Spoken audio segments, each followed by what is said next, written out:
If you are in Chennai and in love with its traditional cuisine, which books will guide you to your first bowl of steaming rasam? If you are an author and are planning to write something offbeat, which publishing house is waiting just for you? And how was the Madras of the 1940s when the trams ran and biryanis could be bought for 1 anna? All this and more is packed for you in the next half an hour. 4 fantastic stories picked from your favorite newspaper supplement, the Hindu Metroplus. There's nothing like home food. There's no doubt about that. So this week, the Metroplus team, meaning yours truly primarily, made his way to the homes of 3 women whose kitchen are not only magical places where they create the most delicious dishes, but are also popularizing traditional organic home cooking by conducting personalized classes. Take a look at how Mrs. Jigyasa Giri, Mrs. Pratibha Jain and Mrs. Vijay Vardarajan realized their love for traditional Indian food and are now spreading it all over the world with grace.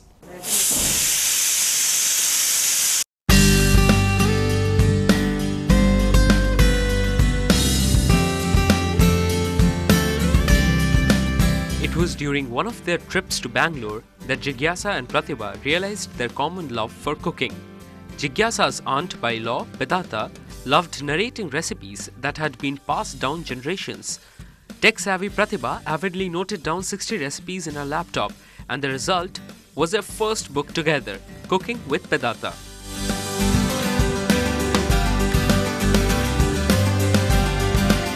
I got to know Pratibha because I was her daughter's dance teacher. Actually, I teach Kathak, and I used to travel to Bangalore to learn Kathak from my guru also. And that's how Pratibha and I decided to travel together after a point. And I used to go to meet my husband's aunt Pedata, and she was of course the best cook in the family. And she had recipes of traditionally handed down recipes of generations. So that's how we started taking down her recipes.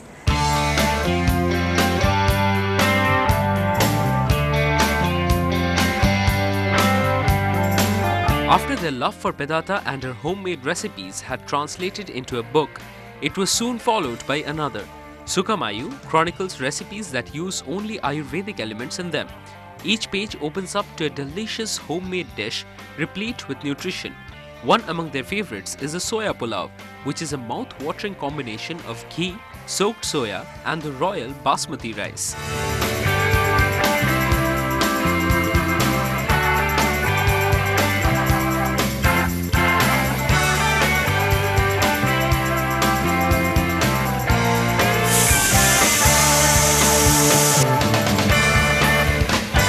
As the princely aroma of the rice cooked with cumin seeds wafts through the air, Pratibha explains how correct tempering is the most important aspect of Indian cooking. From the perfect kitchen setup to correct tempering is what is taught to the eager students who range from newly married women to bachelors who are going abroad.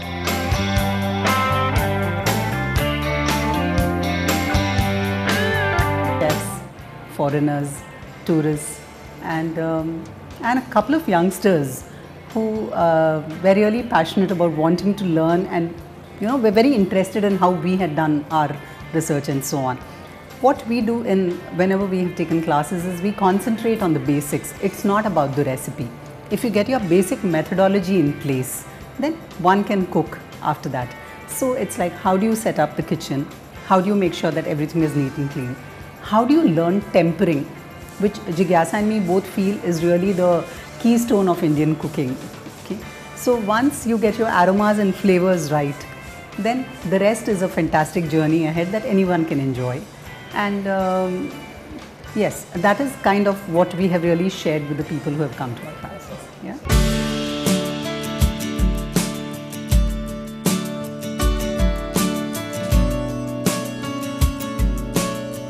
And someone who has students coming from Japan and France to learn the recipes of sundal and rasam is Ms. Vijay Vardarajan. Vijay has authored numerous books on traditional Tamil vegetarian cooking and has even co-authored a book in French. I suddenly got these emails from people like the Japanese who wrote to me after buying a book saying that they wanted their friends to come here and learn something called korakate, which she spelt very perfectly how I spell it in my cookbook. She says it's so much like their dim sums and wontons, so she wanted to come and try out, and then they could learn some more cooking because they found it very interesting.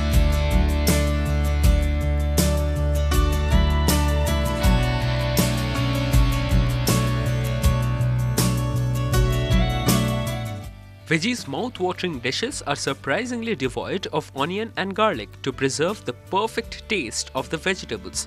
Especially her sundal is devoured by everyone, from neighbors to tourists. Her students who follow her cookbooks to the T find her narrative as smooth as the blend of spices in her preparations.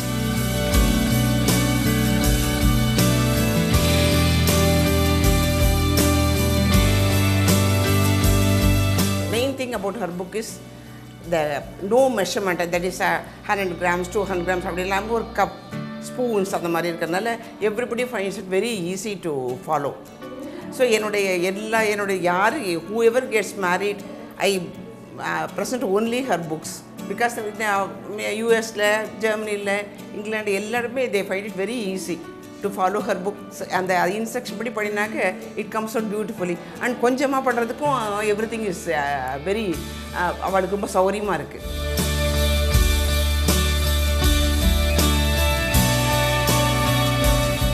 And if you're wondering, the dishes were just as yummy as they looked. We'll take a short break here. On the other side, how difficult is it to maintain a good hobby? For 60 years? Do come back.